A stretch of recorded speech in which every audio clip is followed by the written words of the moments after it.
Hello, and today we'll continue with Violet Memoir. The emergency room is the same as we left it. It's still eerily empty with no indication that anyone's come through here in a long time. The chilly water around my feet is still ever present and always distracting. Even with Oscar's warm body against me, I can feel the fur on my arms standing on the edge and my lips feel numb.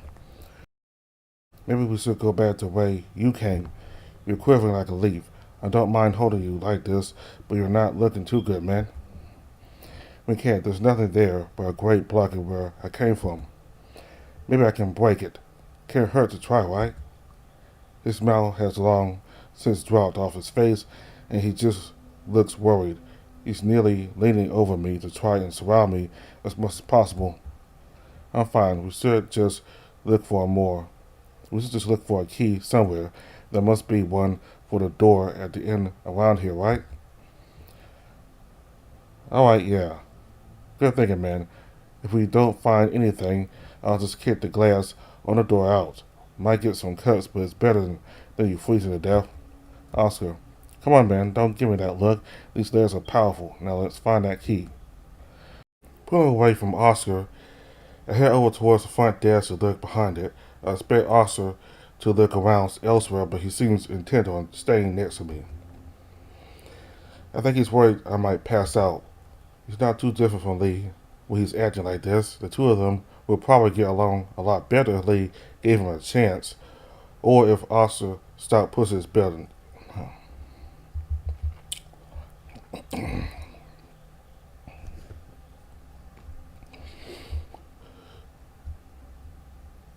Pulling away from Oscar, I head over towards the front desk and look behind it.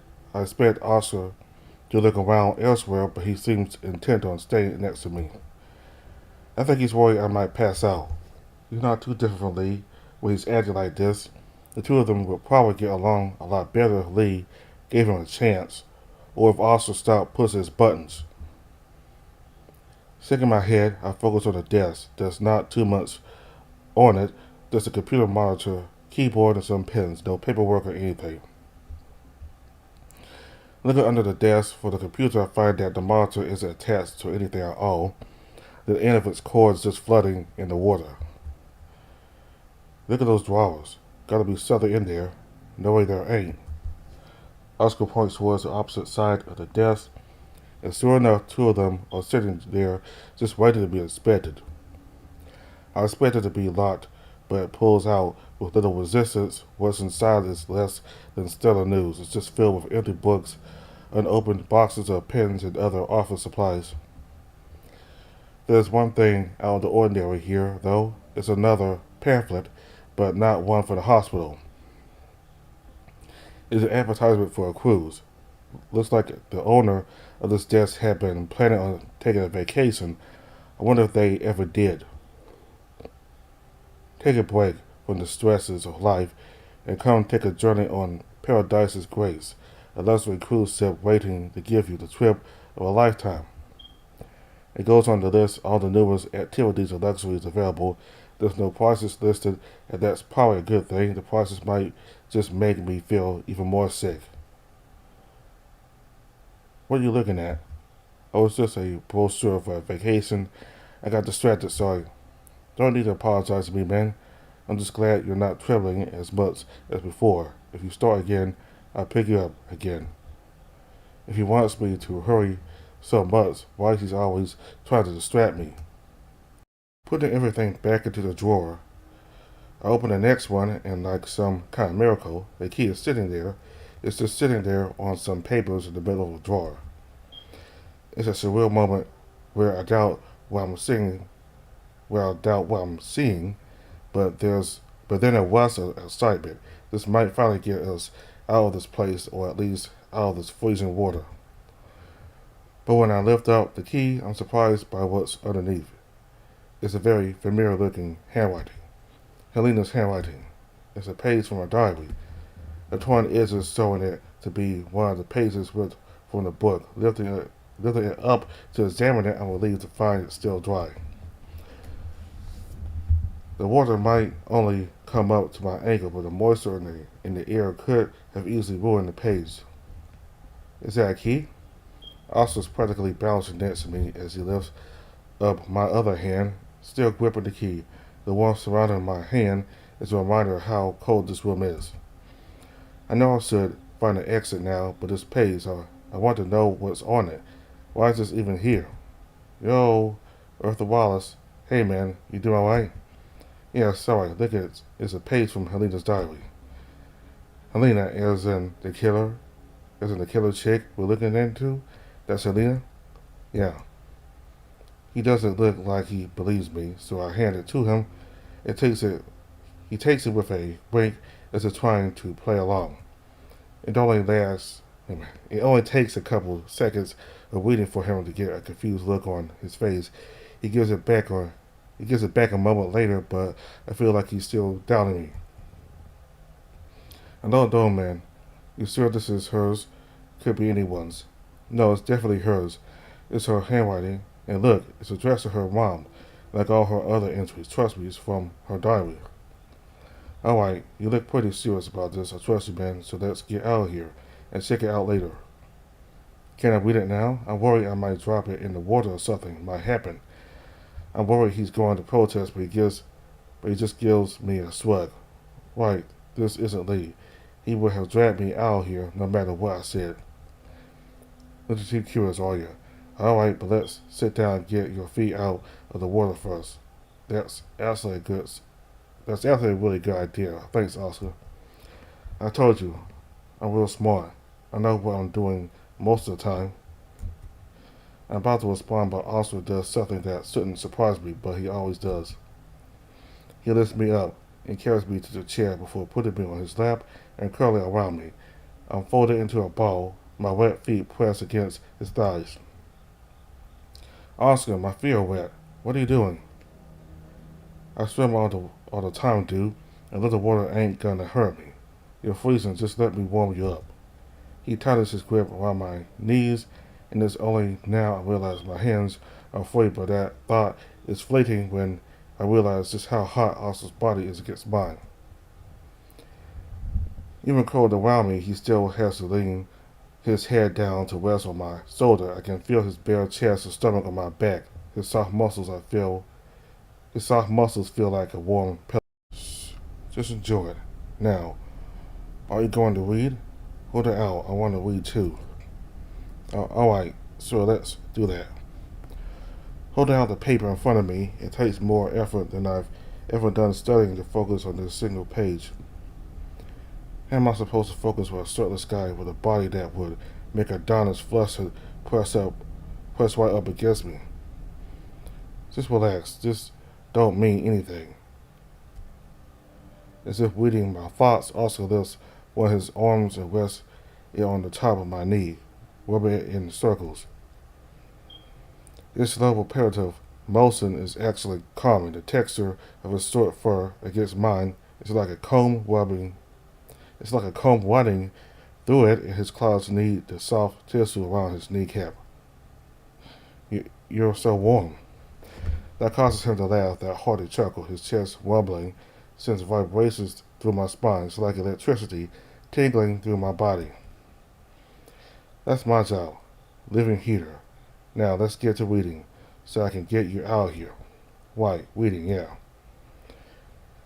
Pulling up the page again, the familiar writing finally forms words I can recognize. Mom, guess what? Conrad and I just had a date, and he's super weird, but like in a good way.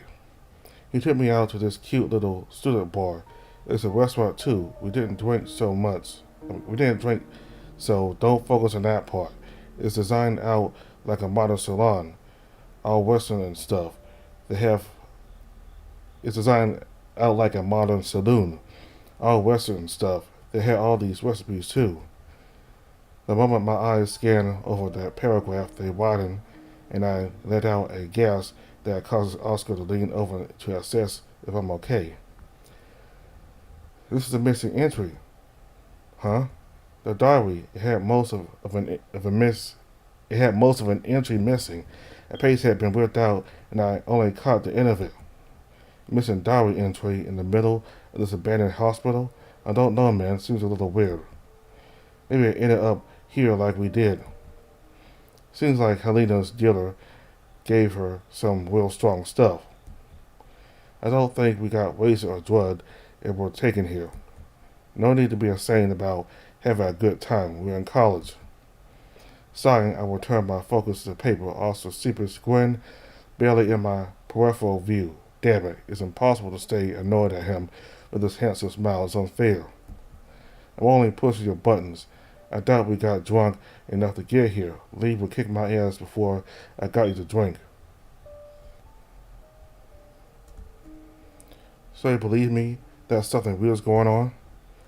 Sure, but I don't think we should worry about that. No need to stress on that kind of stuff. We got this situation going on. He's right about that. Let's just read this and get back to finding others on our way out. It felt like a little piece of home. I know I should probably be insulted by the stereotyping, but I couldn't be mad when they had homemade pecan pie. It tasted just like yours and felt like Christmas all over again. And apparently, he wanted to take me somewhere that would remind me of home. He's so thoughtful. I have never guessed he was a jock if he wasn't such a hunk. He's so strange, too. He never really made any moves on me, but not because he was uninterested. It's hard to explain. He always asked me stuff and seemed genuinely interested, but he never really flirted with me. According to Quinn, this is his first date. He's a virgin. It must have been nerves or something, but maybe he's just that sweet. He didn't even mind that Mercy tagged along with us. He actually seemed relieved. Definitely some nerves going on there. I thought they were going to get along great. He was so nice to her, but she kept giving him the cold shoulder. She definitely doesn't like him. I'm not really sure why. When we went to the ladies' room, I asked her what's wrong, but she only blew me off. I don't know what's gotten into her. She left early while I freshened up, but when I got back, I knew she said something to him. He looked embarrassed by something, but God, I didn't know something that hot could look so cute. So, Mom, don't judge me for this, but when we were leaving, I dropped a few hints. He should come back to my place. Don't worry, we didn't do anything. He didn't even come back. I don't think he picked up on them. He looked real nervous, taking us to my place. When we left, Mercy gave him this look, and I swore for a moment he looked guilty. Then it just cuts off right there. It's the bottom of the page, and there's nothing else to go with it. That must lead into the entry I saw. God, wish I had the diary right now so I could read the end of this again. What a little bottom. How cute. What? That Conrad guy. He's on the football team, but he acts like a side high school girl. Definitely a bottom. You think he's into guys? Definitely. I'm not even able to get him to explain why he thinks that as something freezing touches the tip of my tail. I nearly slam my head into his jaw, but he's able to hold me steady. What's wrong? Something touched my tail. Leaning forward, I can see it's just water. It's water, but the water shouldn't be high enough to touch my tail. Oscar. What? No need to stop, man. Oscar, the water's rising. What? Oscar looks concerned and confused, but this is the first time since we've gotten to here that he's sounded truly shocked and even a little frightened. He leans the two of us forward, and I'm able to see that the water has risen nearly up to the bottom of the seats. Fuck, okay, we're getting up. With only that as a warning, he stands up, and for a moment I'm terrified I'm going to fall into the freezing water, but his grip on me doesn't falter, and he lowers me down onto the floor. Standing up, the water is just underneath my knees and quickly rising. Where's it coming from? Shit, okay, you got the key? Yeah, right here. Let's try it on that door down the hallway. Okay. Oscar darts towards the door, but when I tried to follow him, my pace is much slower. I didn't realize that walking through water like this is so hard. He notices how much I'm struggling and comes back to pick me up This time with no quips or cute posturing. It's not the time for that. Your first too long. There's too much drag. I'll carry you there. He doesn't even wait for a response as he rushes through the doorway we investigated earlier. Even with the resistance of the water, he darts down the hallway with more speed than I'm pretty sure I've ran in my whole life. Making it to the door, he seems to consider something before lowering me to the ground. It's a lot less gentle this time, and the water's already halfway up my thigh. Were there any open windows? The place can't just fill all the way up with water, right? It'll escape somewhere or shatter the windows or something, right? Wallace, focus, the door. His tone isn't harsh, but it's loud enough to pierce through my thoughts, taking away any thoughts other than getting out here. I stuff the key into the lock. Well, I try a couple of times before it finally hits me. The key doesn't fit. It's not for this door. It's not the right key. Fuck, okay. We're going back where he came from. I'll burn those bars if I have to. He doesn't give me a chance to respond as he picks me up again and dashes back the way we came. The hallway's a blur, and I'm not even sure if it's his speed or if I'm beginning to panic. Severing the door to the emergency room open with his shoulder, Oscar's not even stopping at all despite the water nearly reaching his hips. I can see the muscles in his legs through his damp fur. The way he pushes through the water looks like it takes a lot of strain. He's not even panting, but the tension in his muscles shows me this isn't easy either. When he stops next, I look ahead of us and my stomach drops through the floor. The stairwell leading back the way we came is completely flooded. He can't even take a step without dipping into the water. It's just a water tunnel now.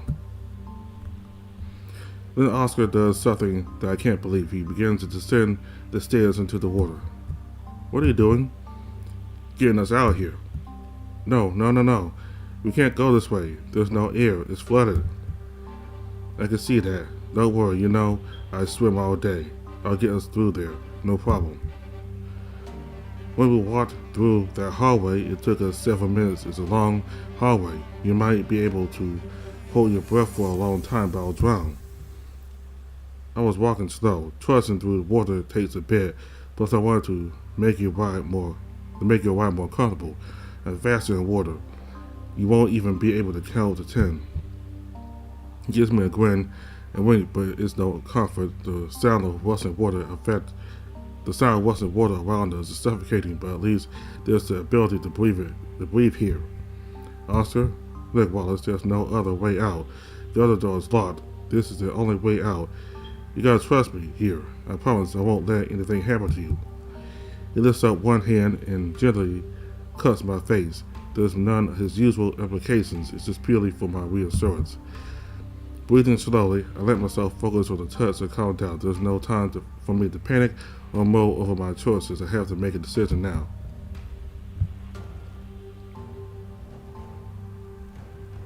I'm saying to trust Oscar. Okay, I trust you. We'll go through the hallway. As soon as the words left my mouth, Oscar's features lit up in a way I've never seen before. I've seen him happy, sure, but right now he's glowing and his smirk looks almost predatory. He's got something to prove, but I'm not even sure it's to me. He definitely wants to show off, though, that much is clear. Don't worry, dude. It'll be over in a blink of an eye. Then we can find somewhere else to go. Maybe I'll even bend those bars for you. I'm not sure even you could pull that off. Just watch me. Don't hurt yourself. Whoa. Without any hesitation, he tosses me into the deepest part of the water, plunging me inside. It takes me a couple of seconds of thrashing about, but I'm able to stabilize myself. Oscar's just looking down at me with a smile on his face. There's amusement in his face, though there's a sternness in his eyes that shows he understands the severity of the situation. Your form is awful. I'm definitely going to have to take you to the pools. You look like a baby duck in here. It's very cute. Is it really the time for this? I try to keep my voice firm, but I can feel the embarrassment burning the back of my neck. I've never been the best at swimming, but I'm not bad. No one would be calm in this situation. It isn't, but it's helping, right? I'll keep it cool. You can rely on me. He follows me in, though follow is a very generous term. Even when he reaches me, he's still able to stand with the water, only reaching halfway up my chest. Up his chest. That smile he's always wearing is there as he reaches out and guides me close to him, allowing me to secure myself to him. I told you that I'd come and save you, right? We swim away together. So are you ready? I'm not sure I can't make that. Just grab on. He pulls me behind him and wraps my arm around his neck, locking them together in the middle. I can feel the heat of his body against my chest despite the freezing cold water. Are you sure? I said be grabbing your neck like this. Trust me, you couldn't choke me if you tried your little twink arms. You're fine, dude. Grab on tight as you can. This is gonna be fast. Okay, I trust you. I trust you. It sounds more like I'm convincing myself, but there's no turning back now. So I wrap myself around his neck as tight as I can. His shoulders tense up as my grip loosens. It's okay, man. Really grab on tight. I can handle it. I got it. As soon as Oscar begins to shift, I brace myself, clenching my eyes shut and closing my brow. Even though I'm still above water, I can feel adrenaline running through me, causing me to shake.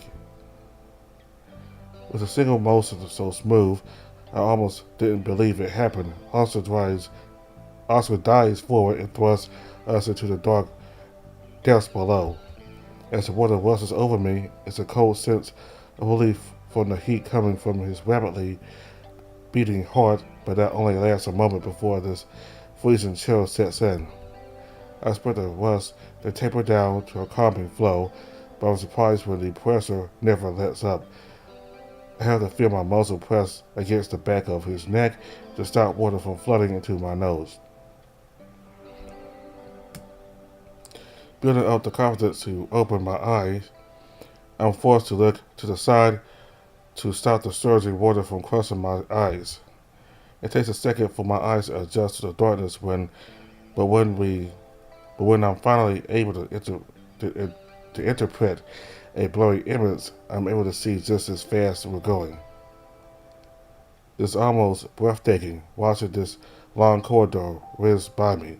That initially intimidating strong flow of water is actually soothing now. It's like I'm in a super high pressure shower or spa. Without the dread overshadowing everything else, I can finally see Oscar against me. Pressed up against his back, I can feel his arms moving. There's power in them, there's power in them as he moves with an elegance and finesse you'd never expect from someone as huge as him.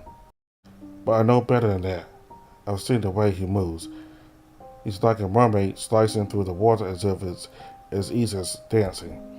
I can't see his face. It's probably too dark to make out any details, but I can tell he's smiling. It's not a hard guess with Oscar, but there's an aura of pride about him, like he's proven himself. There's no reason he needs to prove anything to me. I'm not someone special. But I'm not allowed to be alone with my thoughts long before Oscar brings my attention back to him when he dives and bows in the water. The rust of bubbles against my face makes me smile. That's when I catch him moving his head to look back at me. I'm only able to see one eye, but his wide smile is still visible as it stretches all the way to his ears. That moment where our eyes meet is full of reprise from the stressful place. It's common sense. It's common serene. But that playful light in his eyes quickly dims, and I swear the water gets colder despite Oscar's high temperature. There's something sad in his eyes, but before I can even study it, he turns back and picks up his pace. No wonder Oscar's on the swim team. I'm barely able to hang onto him. There's It doesn't even feel like he's straining himself too much. I bet if he went out, I bet if he went all out, I'd been, I'd be blown away. But then he slows down. It's still a brisk pace, and now I'm certain Oscar couldn't make the trip without even coming close. He's closer to a torpedo than a person. But there's something methodical about this change of flow, something significant that I'm not being let into.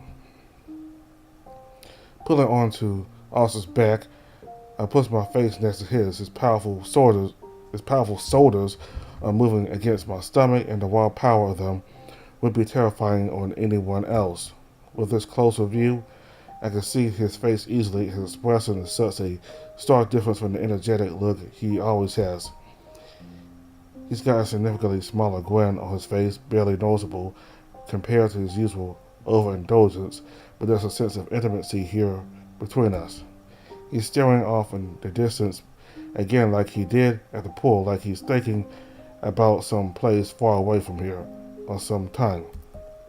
It's not particularly sad or upset. In fact, he looks almost peaceful, if lacking that wonderful Oscar energy he normally exudes. When he finally looks over towards me, and I can see those striking ocean eyes of his as they stare into my own, I expect him to discard it like before, pushing it away into a smile. But he doesn't. He just looks forward and keeps swimming. Something does change forever. Something does change, however. It's small, but it's noticeable. He begins to bob back and forth as he swims, like he's following the rhythm of music or playing with someone. It makes me feel like I'm intruding on something personal. But that when I see also looking at me, and his smile is there, but there's a bittersweet edge to it. There's no resentment. In fact, it feels like he's inviting me inside his little bubble. It's an emotional side to this otter that I've never seen before. Is that what swimming is to Oscar? The place where he's able to express these kinds of emotions, regardless of what it is? He's letting me see this? I don't think he'll want to talk about it. I'm not sure if there's even words for it. It's more like a feeling between the two of us, a moment of peace after these last hours of hell. So I close my eyes and let my head rest against his shoulder, ignoring the small sparks of fire in my lungs. Before the fire can turn into a burning inferno, Oscar pulls up and both of our heads are thrust out of the water. Oscar walks up the steps slowly, bringing us out of the water. He's lightly panting and he looks satisfied like he just did a light workout. Despite the speed and length he just swam, he doesn't look phased at all, only taking his time to make sure I'm alright. If this is nothing, I'm terrified of his usual workout routine. Doing good there, man? Sorry I slowed down at the end. If that's slow, how fast are you when you're going all out? I'll have to show off for you sometime. Maybe I can race 7 at the pool. Sorry why I'm on the travel team. He takes a step, but I barely manage to croak out my voice before we get fully out of the water. Wait, can you put me down? I can walk by myself. Are you sure, dude? I don't mind carrying you. You're real light, and you can see that I'm not lacking in either department. Pretty sure I can bench press 10 of you. It's fine, I just would feel more comfortable on the ground. Alright, I'll let you down, man. But be careful not to slip. We just went through water pretty fast. If you get lightheaded, just let me know. Without another word of protest, he turns around and crashes back down into the water, giving me easy access to the rising steps behind us. I'm finally on the ground, and it's a little disorienting after torpedoing through the water. It takes a genuine effort to not sway as I roots back up to flat ground. Hey, Wallace? His tone strikes me as different from usual. It's serious and completely devoid of any jokes or playfulness, jolting my fog-addled mind awake. Yes? He only turns his head back, giving me a view of those simmering eyes as they stare directly into my own. They're completely still any intention away from all his other features, even his signature smile or distinctive body. Thanks for trusting me back there, man. I wouldn't have blamed you for not doing it. It's a big risk, but I'm glad you did. Now, let me keep my other promise and get you out of here. We'll only take a couple steps before I see the double door across from the stairwell again, and I remember this door has been locked too. Wait, locked? Oscar. My voice comes out as a shout, startling the Lord's order who were cold in their over-dramatic at the fight. What? That door. It has a keyhole. Maybe that key works on it. Do you still have it? Wait, do I? Throwing my hands into my pockets with each one empty or filled with other items, I can't help but feel my enthusiasm swizzle. Until I found them in my white pants pocket underneath that missing diary entry now ruined by the water, but that's not an urgent problem at the moment. Pulling out the key, I fumble for a moment, my hands shaking both from the cold and adrenaline rush I'm still going through. Before I can drop it, Oscar covers my hands with his own. Their warmth is a stark contrast to just how cold I feel. Hey Wallace, calm down, man. It's okay, the water's not wise over here. Look down. He's right. When I look down, the water's only at my ankles like it had been before. I guess the flooding is over on my side. I guess the flooding is over on that side. Does that even make sense? It doesn't matter. There's too much weird stuff going on to get caught up on the details. I think I'm still buzzed up. I need to calm myself down. Focusing on the warm cocoon covering my hands, I imagine the heat flowing through my arms. It's not realistic, but my arms feel warmer even if it's not real. And wow, I didn't realize how big Oscar's hands really were. I knew they were big, but I'm pretty sure he could cover both of my hands with just one of his. Pretty sure there's better things to look at than my hands. They're just so huge. You could crush my hands if you wanted. That causes him to puff out his chest. It looks like he's praising himself. Surprisingly, it comes off as more fun and kind of cute instead of obnoxious. You know what they say about he cuts himself off when he notices me rolling my eyes, flashing me a smile before pulling his hands away. Cautious is a word I use to describe Oscar, but he's taking care to see if I'm still shaking up over what happened. There's still a cold stone in my stomach. I can feel an anxious tightening of my muscles, but Oscar's presence has definitely helped even a little. With significantly less shaking and fumbling, I'm able to lift the key up for both of us to see. It looks the same as when I pulled it out of that box earlier. Not that I expected it to be different, but reassurance that I didn't mess everything up. Stepping aside, Oscar gives a bow that's completely ruined by the smug grin covering his face. Even when he is trying to act like a gentleman, he still can't help himself. Walking up to the door, there's an ominous feeling to it, and not just because of what may lie on the other side. What if it doesn't unlock this? What happens then? Oscar said we'll head back to where I came from and move the bars, but there's no way he can actually do that. It's not like we can go back through the water. The room will be completely flooded by then. Just be stuck here? What would Mr. Wallace? We won't get anywhere if you just stare at the lock. Huh? Come on, let's thinking I'm more doing. Don't freak out about things until something bad actually happens. This what just said not qualify as something bad. Also, sometimes you're a little too carefree. As if he can read my mind, he gives me a wink and nods his head towards the door.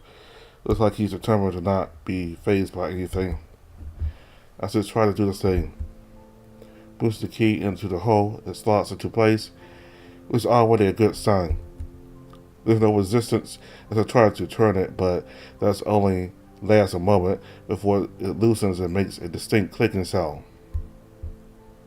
It worked. See, no need to stress. Now let's get out of here. Not waiting around for me to get lost in thought any longer, I also shoves the door open and wraps her arm around my waist, dragging me through the door as well. The hallway looks completely void of any of the flooding that the previous rooms had. Even the water flowing out from where we came from only reaches a couple feet in before tapering off. It's bizarre and nonsensical. Even Oscar's raising his eyebrow at it, but shrugs it off without comment. After standing in water for so long, it feels almost unnatural to be standing on dry flooring again. I'm lucky my pads give me good grip, or I'd have probably slipped by now. With all the immediate danger out of the way, I can't help but feel the weight. I can't help but feel the weight of two wet shirts on my shoulders. I never realized just how heavy wet clothes could be. Hey, let me help you with that. You look like you're about to fall over. I can't see, but I feel like you want to avoid that, right? Yeah, I think. I'm not even able to start my sentence before Oscar's bending down and lifting the bottom of the top shirt I'm wearing. Wet fabric smacks against my face, and I let out a spluttering blow of air to push it away, trying to ignore Oscar's chuckling. After half a minute of tussling, he's finally able to pull off his tank top from my head. The sudden release from Oscar's pulling almost making me fall all over again. I must have looked ridiculous because his chuckling turns into a full-blown laughter. Shaking my head to try and get rid of the disorientation I'm feeling, I quickly smoothed down my fur around my head. No wonder he's giggling at the storm. It feels like my entire hair fur is stuck up. Why am I even caring about this? We're stuck in the hospital, and I was drowned, but Oscar's got me worrying about how my fur's looking. He's such a bad influence. Oh, come on, man. Don't pout. It's cute.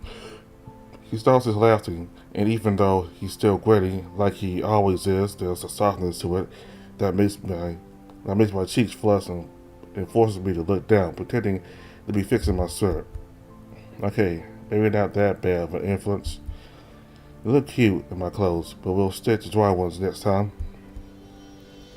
I think that'll be best. Maybe something that doesn't reek of clothing, but even your dress shirt smells like it, and I doubt you swim in that. I think finding one without that scent is pretty much impossible. I swam in it once or twice. Why? Hadn't taken a dive all day. I didn't want to head home and get changed, so I went to a nearby creek to take a swim. Why did you take your shirt off? I tried, but some guy yelled at me to keep it on because his kids were around or something. I'm pretty sure it's just because his wife wouldn't stop looking at me. So you just swam in your dress shirt? Hell yeah, I did. Pretty sure the way it clung to me was worse than if I was shirtless. I think even he couldn't stop looking. Might have awakened something in him. When he catches my shocked expression, he only flashes his pearly white teeth and wiggles his eyebrows. I didn't sleep with him. Not my type. Too much baggage and not enough fun. Now let's head back to your bars, and I'll show you just how much I can flex these bad boys. In either an attempt to be flirtatious or humorous, I don't think there's a difference with Oscar. He tosses a wet tank top over his shoulder, smacking his back with a wet thumb against his stone back.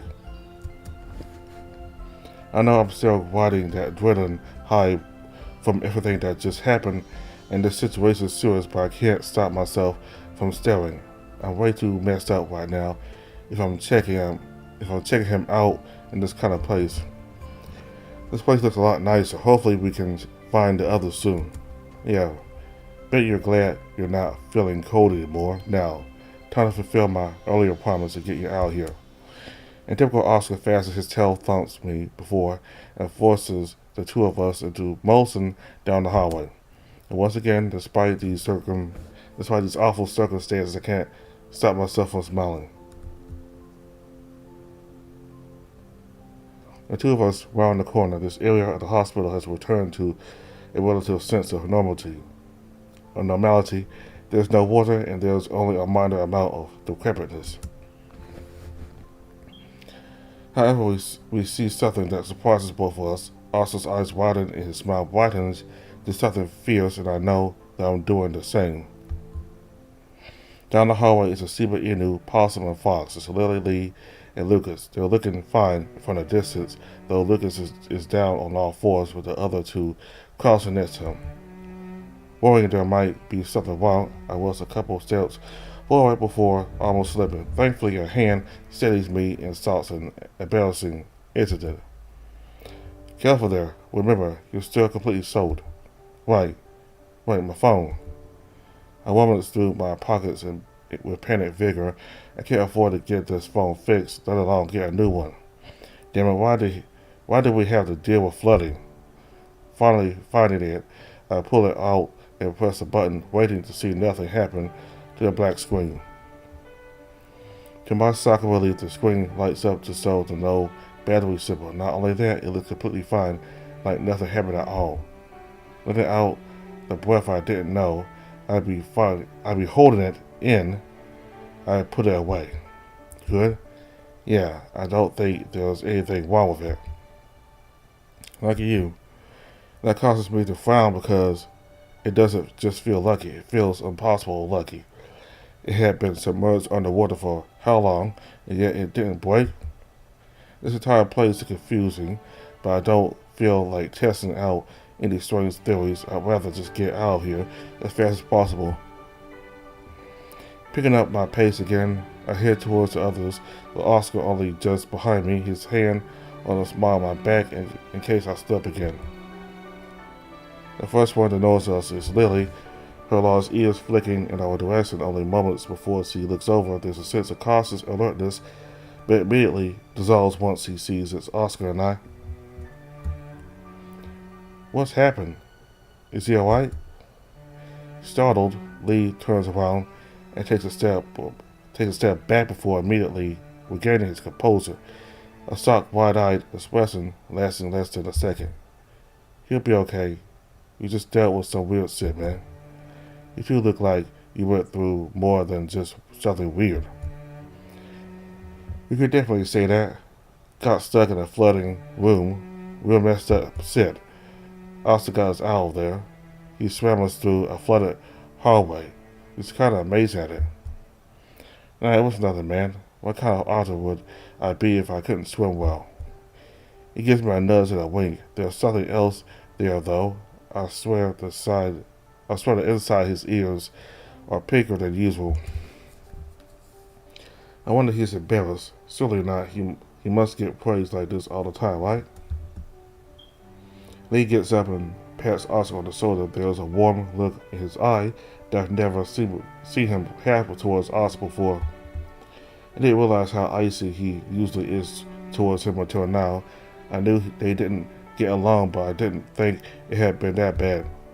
And the wide eyes and lack of smile on Oscar's face is any indication he didn't expect the gesture either. Thanks, really.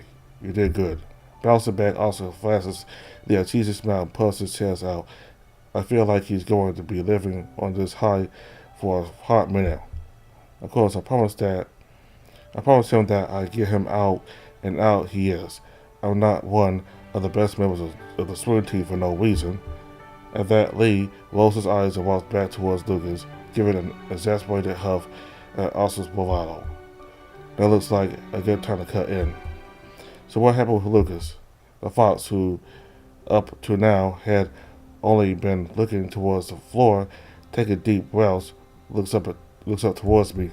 The entire fur around his face is matted down like he's been sweating, gallons in his pupils are dilated, something fierce. But the one who answers me isn't him. I met up with Lucas in the rehabilitation area. He was upset and I couldn't calm him down. Wish you were there, Wallace. You're better at calming him down than I am. Voice is quiet, like she's trying to only let him and Oscar hear her, though he's certain that Lucas's large ears pick up on them. Anyway, if the way his inner ears are flustered is an indication, probably best to not comment on it and make things more uncomfortable for him. Things got real bad in there. He started to freak out and ran out the way out here. It was really bad. Lucas is really shaken up. I'm fine.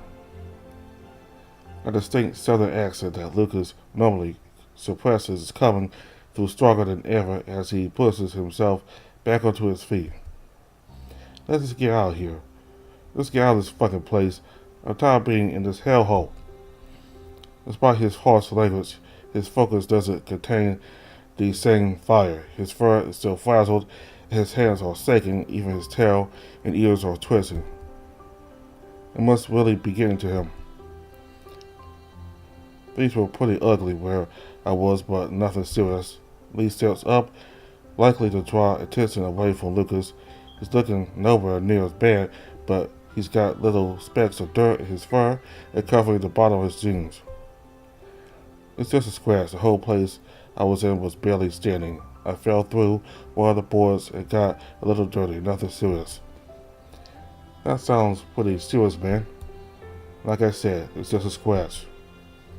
Also just shrugs and leaves it at that, clearly not wanting to instigate things with Lee further. Does anyone know where the fuck to go now?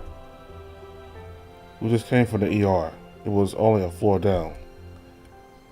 Well, let's go that way. Better than staying here, fucking around. I don't think so, man. That way isn't safe. Place is flooded, but that's probably the ground floor. Did anyone see any other stairs? Lucas mumbled something under his breath. It was his eyes. They were blood-sot. They're blood-sot, and from the way his fur is matted, it's been crying. Yes, I ran past them earlier. They're this way. Come on. Lucas pounds away, not waiting for any of us to catch up. I don't think what really happened with him. I don't know what really happened with him, but it's clear this place has really gotten to him. Not that I can blame him. I'm barely hanging on as it is. If Austin wasn't with me, I don't even want to imagine the results. I'm grateful for all his antics. They kept me sane. Since it's time to head out, Lucas heads off after Lucas with Lily right behind him, leaving Austin and myself with some distance once again. I told you, everything's going to be okay. You're right. As always. He lifts his chin and puffs out his chest, looking as stupid and charming as always. It's hard to be annoyed at his flippant attitude. It must have saved my life, or my sanity, at least.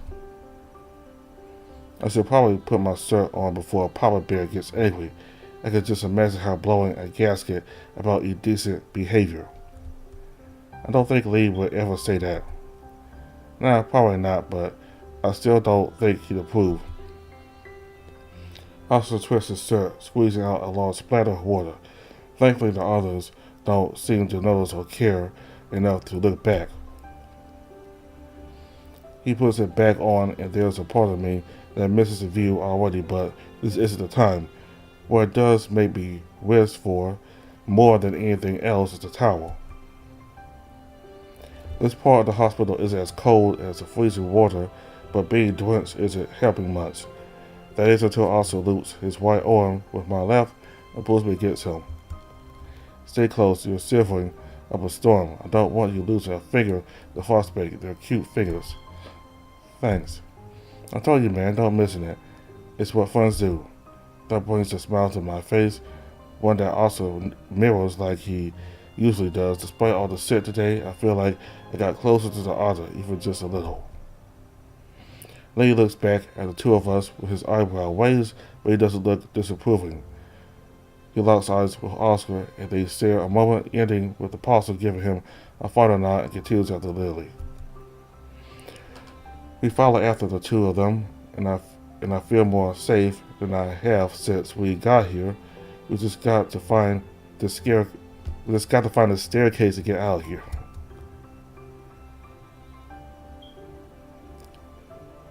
I think we're on the first floor wards. Look, each of the room numbers start with 1. I think that's our floor number. Each of them are locked, though. They've never been locked at the hospital I've been to. To emphasize her point, Lily grabs the nearby door handle to room 128 and pulls, putting her entire weight behind it. Despite the sliding door rattling, it doesn't budge at all.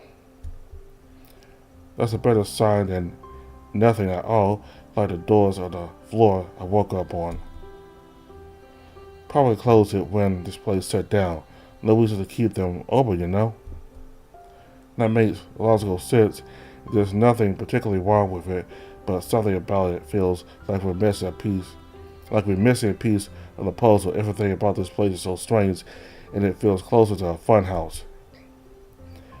Through the small window and the door, I can barely make out the dark room. There's a few objects of note, but only one catches my eye. A picture of a small boy on the beach with the words, "Tomorrow could always be a brighter day." It's a general motivational poster, but it brings a sinking feeling to my stomach. It's not entirely sure. I'm not entirely sure why, but there's something about that poster that feels like it's causing bow at the back of my throat. Guys, look, there's an exit sign over there. That's gotta lead to a way out.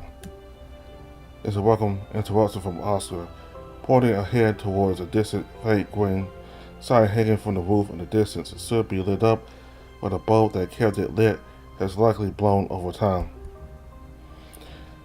The rest of our group looked excited and that distracted them enough to not see how sickly my complexion has become. It'll pass through enough. It always does. Our group follows Otto, who's trying to contain himself from running off ahead. It looks like even he understands this isn't a time to be messing around. Even when he's excited to do something fun, he wasn't as antsy. This place is getting to everyone. There's only so much you can stare at peeling paint and decrepit walls before it starts to dig into your brain. I notice a small window, and through it, I can see the dark sky above. It's just as hard to see through as before, maybe even worse, without the light making it appear more like a black screen. Wait, if everyone's here and been around the hospital, then who did I see outside? Maybe Oscar's right, and this was just something that looked like a person. The color was off. Now that I think about it, it makes sense that there was no one there. Who would be standing in this dark outside of a hospital, just staring towards it like some sort of serial killer? Just saying it makes me sound like I'm crazy. But I swear, I saw something outside, staring right at me. I don't have any proof, even just remembering things about it makes it seem less real, but there's a nagging feeling that someone was definitely watching. Just thinking about that distant figure sends a chill up my spine, and I suddenly feel invisible eyes on me again. There's no one staring at me, but that doesn't make the feeling go away. I'm only a couple feet behind Oscar, who is trailing behind the group, but that feels like enough of a gap to remove all safety in the situation. Not wanting to be here any longer, I walk a little faster to catch up to the rest, but thankfully I don't have to go all the way before the Oscar stops and turns around. "Everything okay, man? You're falling a bit behind there. Need me to carry you?" "I'm fine. This place is getting to me. I just want to get out of here." "Yeah, I get you. Don't sweat. Don't sweat about it too much. Nothing's gonna go wrong. If someone did kidnap us, which I doubt, they have hurt us already, right?" "Yeah, I guess." I feel like Austin's ignoring the obvious issue of how we actually got here then, but I think he's just trying to keep things optimistic for me. "Well then, if you're gonna be like that, then it looks like we're going to have to do this the hard way." "The hard way?" I'm cut off by Oscar grabbing me around the torso and hoisting me over his shoulder like I'm some kidnapped princess. I've never been this high up off the ground. I can easily touch the roof if I lift my head up. Thankfully, his shirt is only damp now, but I'm safe from a big wet slap in the face. It doesn't do any favors with my fur, but that's not drying anytime soon. "You think anyone can get you through me? I'm bigger than most guys you'll meet." Despite the awkward situation, and especially Lee's concerned stare, there's no stopping the smile that creeps across my face. He's doing a good job keeping the mood light, and if he should probably take this more seriously. "Feeling better?" "Yeah, I am, thanks." "Aye, that's what I like to hear." He places me on the ground as gentle as he can, but that still causes a little bit of a rumble on my legs. Over the shoulders were not meant for a graceful landing, but nothing seemed to be hurt. "Don't sweat the small stuff. Ain't nothing gonna go wrong." "Maybe you're right, but shouldn't we take this a little more seriously?" "Now, I don't really think about stuff like that. But but that's what worries me more than anything else right now. This isn't the first time he's done this either. The memory of the locker room incident with his coach is still fresh in my mind. Does he put everything like this off? Come on, let's catch up to the others. I think being out here alone isn't helping. I think Lily's found something. Following his eyes, something just caught Lily's attention as he stopped in place, staring at what looks like a door. The others are looking back at her in confusion. All right, Elsa and I quickly join them.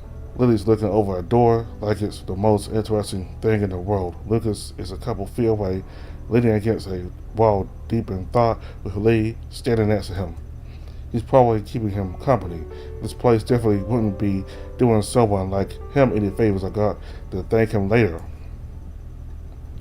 What are you looking at? There's something of this door. There's something with There's something up with this door.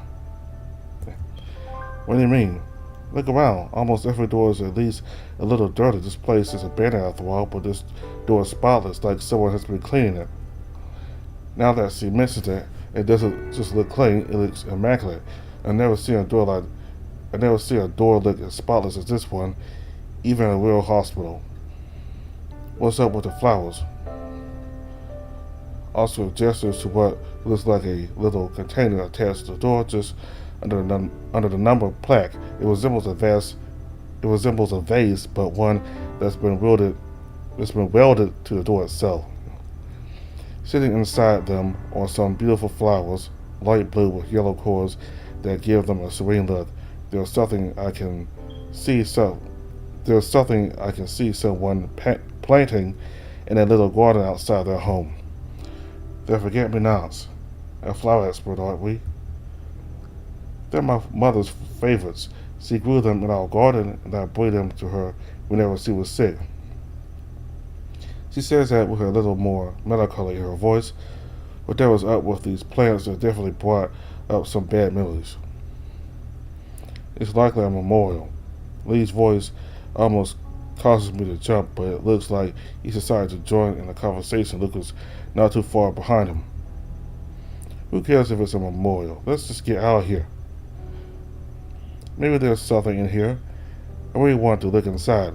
There's something to the way Lily's saying this that doesn't make it sound like simple curiosity. She sounds confused more so than a simple, well-kept door should make someone. It couldn't hurt, right? It'll just take a moment. Yeah, okay, just a pee. I really wanted to protest, but there's something to the way she's staring at the plaque on the door and listing the room number as 149 that makes her look mournful for something that might be hidden on the side of that door. And besides her, there's also something eating away at the back of my brain, like little voices whispering thoughts directly into my head. It feels like going inside the room is the correct thing to do. Everyone else looks like they're thinking the same. Even Lee and Lucas, who look like they want to leave the door alone, don't seem to be protesting anymore. It's like we collectively agree this is the right thing to do. As he touches the handle, it feels like a spike of anxiety goes through my spine and up into my brain. It takes all my willpower to not take a step back or hide behind someone. It's like I can feel electricity tickling my fingertips. Despite everything, though, I feel more at peace than I felt since we arrived in this place, and maybe even a little before it in the library. Something about being with everyone else makes everything feel more manageable. I wonder if the others feel like that too. And without any more hesitation, she yanks down the handle and shuts the door inside, but I'm not able to see inside as my vision is filled with only white like a supernova is happening in front of my eyes.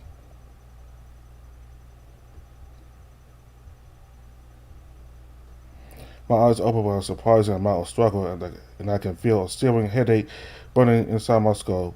It makes my entire head feel heavy with exhaustion. Everything comes back into focus, and we're back in the library, sitting at the same table as we were just before whatever that was happened. But what? Did I have another nightmare again? When did I fall asleep? Is it because I read that diary again?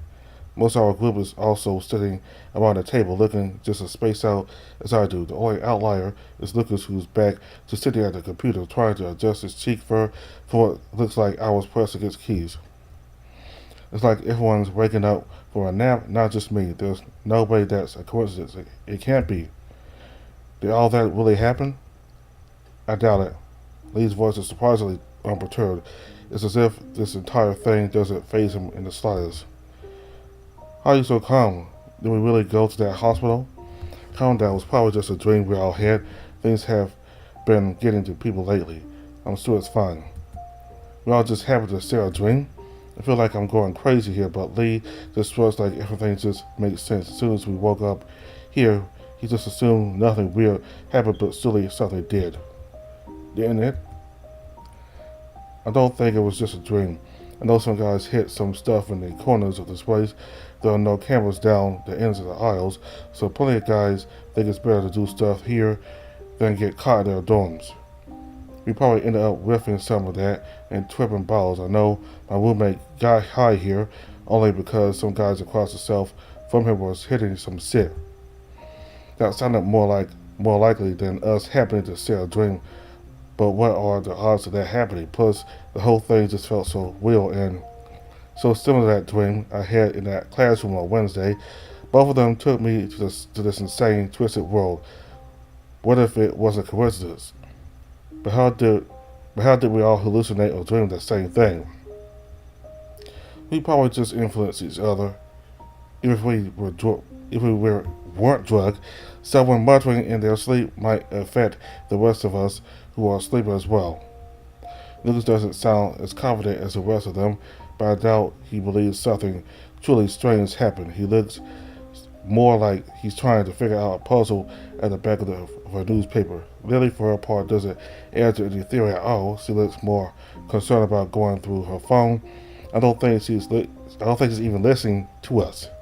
But that simple theory reminds me of an incident when I was younger. I had been 9 or 10 and I just had a bad nightmare. Marcus was sleeping with me and mentioned that I mutter when I'm having a nightmare. It was how he always knew when to wake me up. Maybe I had another nightmare for reading this and gave it to everyone else. Hell, if all was right, maybe they'd been somewhat awake and talked back to me too, feeding this whole thing. This whole situation sounds insane. I think that's enough. We're stressing over it going to do. Wallace, you're looking pretty messed up. I think we should all head home and take care of ourselves. My phone's telling me it's past 5, so it's getting late. But, hey, whether it was a nightmare or a hallucination, or even just a fit of mass hysteria, we have no real way of knowing. It's best not to get too hung up on it, right?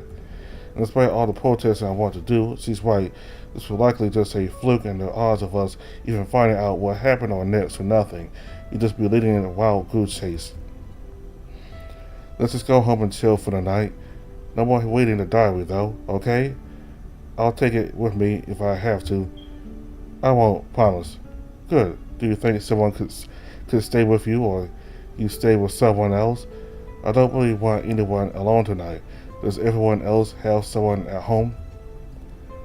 We all look at each other, waiting for someone else to go first. The easiest, most obvious answer decides to take initiative and speak first. I have my sister at home. I wouldn't worry about me, but I got her. Hey man, don't think your big tough guy thing means things can't get to you too. Lee raises an eyebrow at Oscar, perhaps for the first time that I can remember at this moment. He gives him a direct smile. Thanks. What about you? Got a roommate? Yeah, he's a bit of a pothead, but he's chill. He's actually not there often, but the whole frat is pretty lively. How pleasant. The constant noise of delinquents partying sounds like a worse hell than we were just in. Now that we're out of whatever we were and back in the normal, everyday library, Lucas is looking much better. In fact, the only ones that still look shaken at all are Lily and me. She's feeling a lot better than I am. No wonder she's worried about me so much. I must look like a mess. I got my roommate. He doesn't have theater club today, so he'll already be home tonight. He doesn't go out on Thursdays. And he's a theater boy too. It just keeps getting more and more interesting. He's actually a dancer. He's part of a dance club too, and tends to perform dance routines for musicals. Goddamn, sign me up. Everyone ignores Oscar after that. Not that he looks too surprised. I can imagine he's going to poke Lucas about his number later. I could just tell. Hopefully, if they do something, Lucas isn't home to catch them. Looks like everyone's got someone to be with. That's good. My dad's gonna be home tonight, so I'm fine. All that's left is Wallace, and after 2 days like that, I don't want him alone. I'll go chill over at his place. I don't think he's ready for that. Flat. Might be 2 months for the little guy. I doubt I'd even be allowed to get him there, but I can try if you want to. He's not going to your flat. See? Also flashes a smug smile as if Lee's disagreement won him some invisible argument the two of them were having between each other. It's extra strange due to the way that Lee huffs and rolls his eyes. How bad can this flat be? It's just a place where guys go to live, right? Sure, it would be a bit rowdy, but it's not like people are having orgies and doing drug parties all night. Well, I think they aren't. I hope they aren't. Maybe it would be best if he just came over. Regardless, I don't think Lee would let me go there anyway, if the stern gaze he's given Oscar is any indication. I got an idea. My thoughts are cut short by the sheer energy that Oscar jumps out of his seat, almost smacking Lucas in the face with his tail in the process. Christ, what's wrong with you? Oh, sorry, Grumpy. Got a little too excited there. Whatever, it's fine. Looks like he decided that it's better to just ignore Oscar's antics than trying to engage him on every little thing. Actually, I think it's more likely that he's just getting used to this. What was your idea? He comes to the rescue of everyone. We were getting seriously derailed there. Even I forgot what we were talking about for a bit. I expected him to still be glaring at the author, but he looks genuinely interested in what Oscar has to say. I guess he's just happy with any alternative to me staying inside the flat and deal with whatever's in there. I can invite Selwyn over, and we can make it a big old sleepover. Even Grumpy can join it if he wants to. Who's Selwyn? Is that your mute friend you mentioned at lunch? Yeah, he's a real great dude. Wallace met him yesterday. I think he enjoyed having more friends over, and I think Papa Bear wouldn't like me and Wallace alone in his apartment. From the looks of it, Lee isn't entirely trusting of this idea either. I can't say it's too surprising. Oscar's basically asking them to let a total stranger spend the night with the two of us. I don't really know much about Selwyn. I only met him for a little bit yesterday, but he seems like a great guy. After all, he convinced me to go talk to Oscar to try and cheer him up. So he can't be that bad. Plus, I wouldn't mind learning more about him.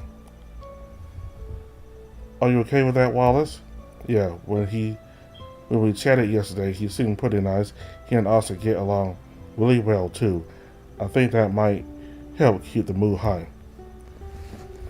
That's always a plus to have a sleepover with friends. I wish I could join you, but I don't think my dad would approve of that.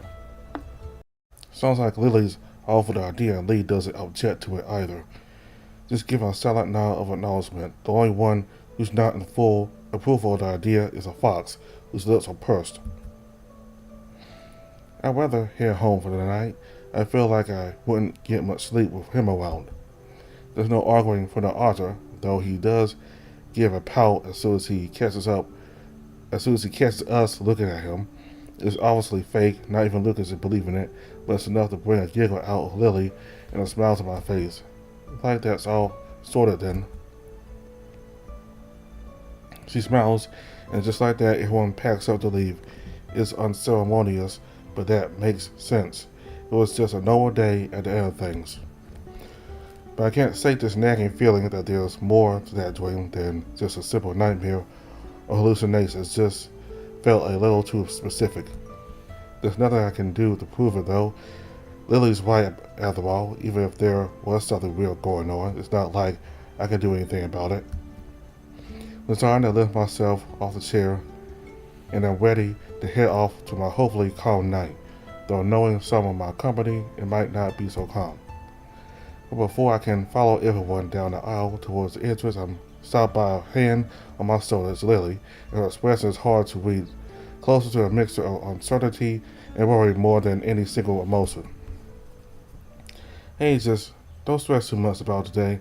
I know you're in good hands, but don't overthink about what happened.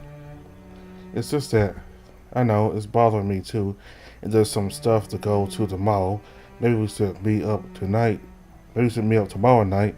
Maybe do something as a group. Little party or go to a club. Just call it up, you know? I think that would be nice. Thanks. You're really good fun. I try my best. No, don't be a stranger. With that, she bumps our butts together before skipping ahead, only stopping when I don't follow after her. Come on, your night, and starting armors outside. You don't want to leave him waiting. I don't think Oscar's a knight. I don't know. I think he has his moments. I bet he sweep you off your feet if you ask. Not able to argue with that, I opt to just follow after her, ignoring the burning sensation crawling onto my face. She doesn't even try to hide her chuckling, but it's playful enough that I can't stop a smile. I ain't gonna stop right here.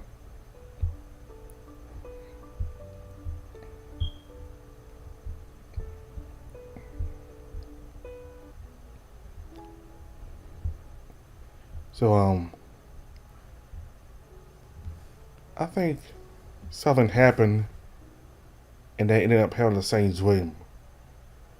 Maybe some kind of some supernatural thing. Maybe. Not sure. But there's no doubt that they all had the same experience. So, and there were things that in our experience that reminded them of the past, like these pamphlets and or the type of certain areas of hospital that they were in, and it kind of fitted with maybe the issues they had before or having now, like rehabilitation. I think Luke was into rehabilitation, so could that be that he needs rehabilitation? I mean, is this experience telling him and the others that he needs to be rehabilitated? I don't know. That's maybe wrong, but that's what got me thinking. So at least that experience is in the hospital. That dream of them in the hospital is over. So we're back out on the college campus. So I gotta stop right here now because there's birds chirping and this cricket's been chirping for hours straight. So all this noise is distracting. So thank you all very much for watching. Bye.